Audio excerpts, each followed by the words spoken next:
Super crispy.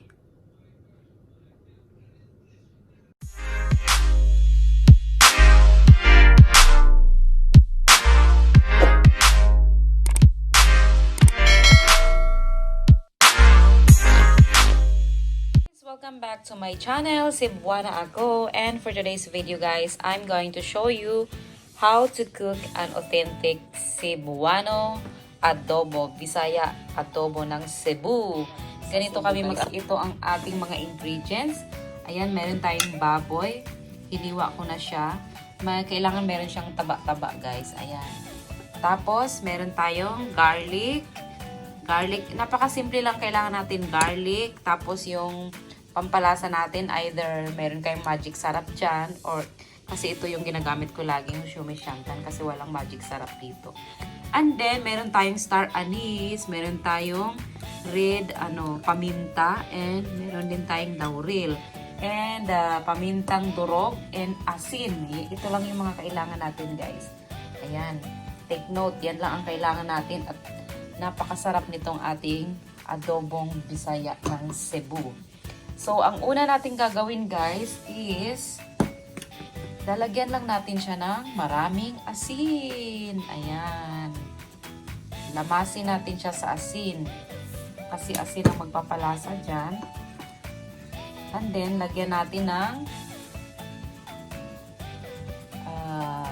shume shantan, yung pampalasa niyo. Pwedeng magic sarap. Ayan, you can use magic sarap. Ayan. Lagay lang natin dyan. Damihan natin para masyado siyang masarap yung lasa niya. Kasi mild lang naman to eh. Tapos, pudpuran natin ng maraming pamintang durog. Ganon. Ganon lang siya guys. Damihan ng pamintang durog. Ayan. Tapos, ito, lagyan natin ng kalahati nito, half nito. Tapos, pag natuyo na siya, mamaya, lagay natin yung half. Ayan, pampabango lang yan, pampaamoy. Ayan. And then, itong star anise, ilagay din natin para magiging mabangot maamoy siya. And then, ito, ayan, ating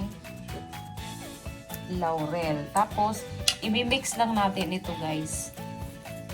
Imimix lang natin.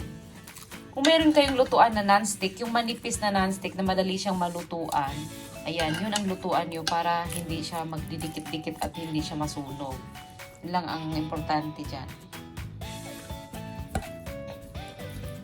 Ganito lang ang gagawin nyo guys. So, mix ko lang.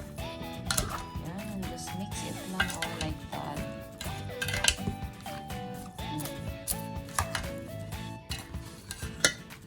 Tapos, lagyan natin siya ng mga half cup of water. Tapos, i-boil natin siya. Patuyuin natin yung kanyang sabaw. Pag natuyo na, ayan. Hayaan lang natin siyang mag-fry. Ayan. So, iluto na natin siya. Transfer na natin ito. Iluto natin siya ng 45 minutes in slow cook. 45 minutes lang, guys. Ayan. Takpan natin. Takpan natin. Ayan. Antayin lang. There you go. Let's see this one. Ayan. Kailangan maubos lang yung sabaw niya, guys. Patuyuin natin siya. Ayan. Paubusin natin yung sabaw niya.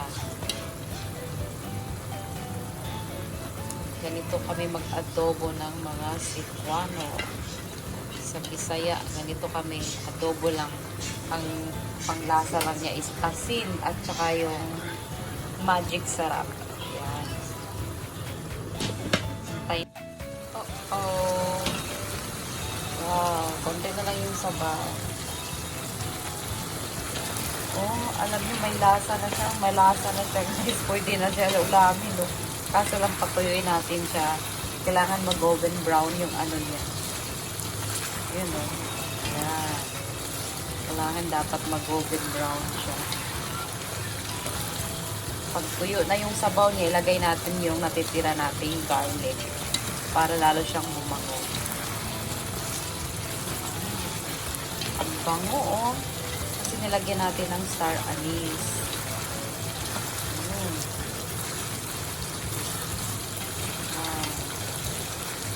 Grabe. Sarap ng lasa. Tamang-tama yung timpla. Ganito yung adobo namin sa Bisaya, guys. Pag nagluto kayo, yung kailangan yung kawali, yung kalan nyo, yung non-stick para hindi magdumi yung ano, hindi siya masunog. Manipis na non-stick lang para madali siyang lutuin at madali siyang ano yung karne natin lumambot. Ayan, oops, agad-agad. Diba, konti na yung sabaw niya. Kailangan magmantika siya, mag-brown, mag-golden brown siya. Ayan, tuyo na siya, oh. Ayan, mantika na niya yung lumalabas, diba? Oh. Ayan.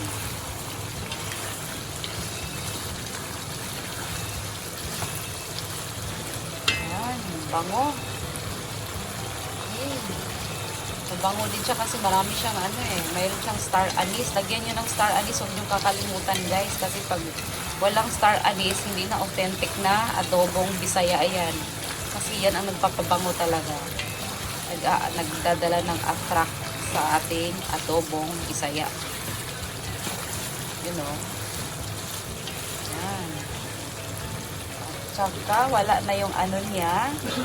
Ilagay na natin ang ating garlic. Yung ating natutirang garlic ilagay natin. Tapos, halo-haluin nyo lang. Ayan o, lumalabas na yung mantika. Yan guys, look at that. Dumami na yung mantika niya, diba? So, ang gagawin natin, tanggalin natin yung mantika niya para magmantika na naman uli siya. Wait lang, tanggalin natin yung kanyang.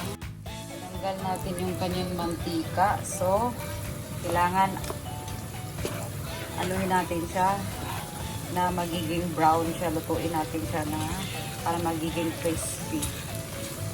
Ayan. Tanggalin nyo. Pag dumami yung mantika, tanggalin nyo siya uli. Ayan. Napakasarap nito guys. Napakalasa niya. Grabe.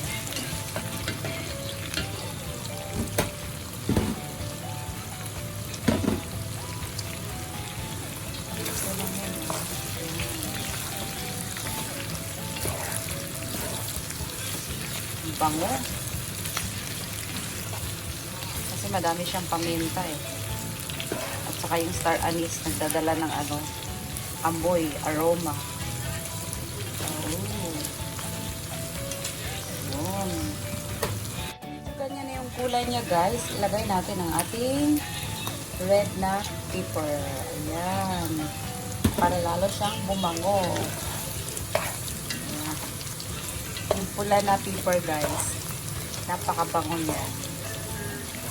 Oh, just a mix lang until mag golden brown siya at saka magiging crispy. Bango-bango. Look at that. Ayan na siya. Yun ang ating nahanap. Ayan.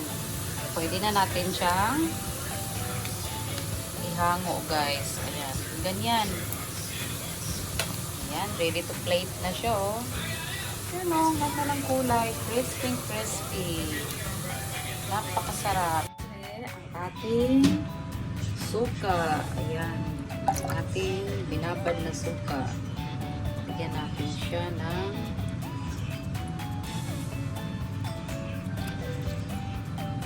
ating suka.